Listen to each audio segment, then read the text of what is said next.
Hi everyone, Phil here, and today I'm going to be unboxing probably the most exciting hobby accessory of 2018, the ANYCUBIC Photon 2 3D printer.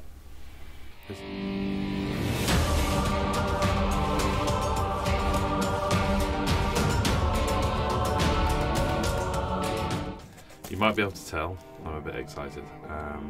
I've got lots of plans for this 3D printer, so this is really, from what I've seen from what other people are doing, big thank you to John Moggy out there as well, Moggy's Miniatures, who's also bought one of these recently and has been giving me a ton of advice.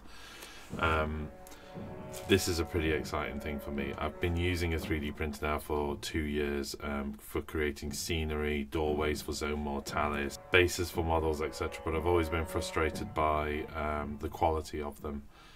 What the ANYCUBIC Photon 2 does is put the quality of resin printers in the hands of hobbyists, basically. My main purpose of getting this is for making small conversion pieces.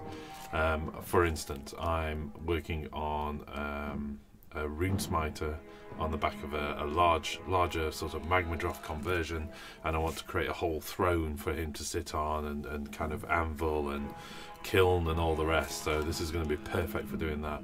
Likewise, I want to work on things like Eldar Shining Spears, creating my own spears for them, and then things like optional musical instruments for the Eldar Bone Singer as well. So lots of exciting stuff that I want to take on. Got a lot of skills to pick up in terms of 3D design and all the rest, but stop talking, let's get into the box. Okay, nothing exciting so far. Some packaging. We've got a user manual, the FEP film for the DLP printer. So this is the film that fits in the bottom of the resin tray, basically, and that's what gives you the bottom of the tray. Still lets the light through, but what the print bed sits up to. Got an after service card. Oh, quality assurance, that's cool. Okay, so it comes with 250 grams of green resin. After talking to John Moggy at Moggy's Miniatures, he was saying actually the clear green resin, which it comes with, is really good. So he's kind of, although he bought a grey resin, at the end of the day you prime these things up once they're done. And he said the clear green was printing really well, so it may be the case once I'm getting to the bottom of this resin that I'll just order some of the same again. Next up we have UK power cable, that's good. Okay, a collection of tools. So this is scrapers, mass, Allen keys for tightening things up, so there is a little bit of build work to do on this. We've got the power supply and a small hex wrench, so again Allen key type hex wrench. Right, how do we get this up? It's coming, slightly concerned. Okay, big empty piece of packaging. I can actually see the machine now. I think what I'm going to do is drop it to the floor so I can lift it out. It's coming out like an Apple Mac, just really slow reveal. Okay. There you go. Having a quick look at that. So there's some kind of protective film over the glass. Now that's pretty important because that stops the UV resin setting in the machine as well. I have to tug this.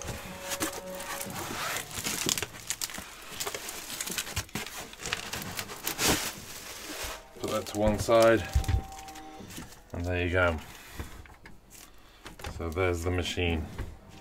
Well, it's a pretty compact unit. I like it. I'm going to take off some of this protective film. A little bit of traps in there. As you can see, the door lifts up. Plenty of packaging on the inside. And again, there's more film to peel off from the inside of the glass. And that's what gives you your UV filter. I've actually seen it in different colours. I'm sure it was blue to start with, but this one's yellow, so... Right, Okay, I'm going to be super careful taking all of this out. So I'm going to start, there's the print bed. So this is the thing that lowers down into the resin, and essentially you build, everything you build is kind of upside down sticking to this bed. Absolutely terrified at this point.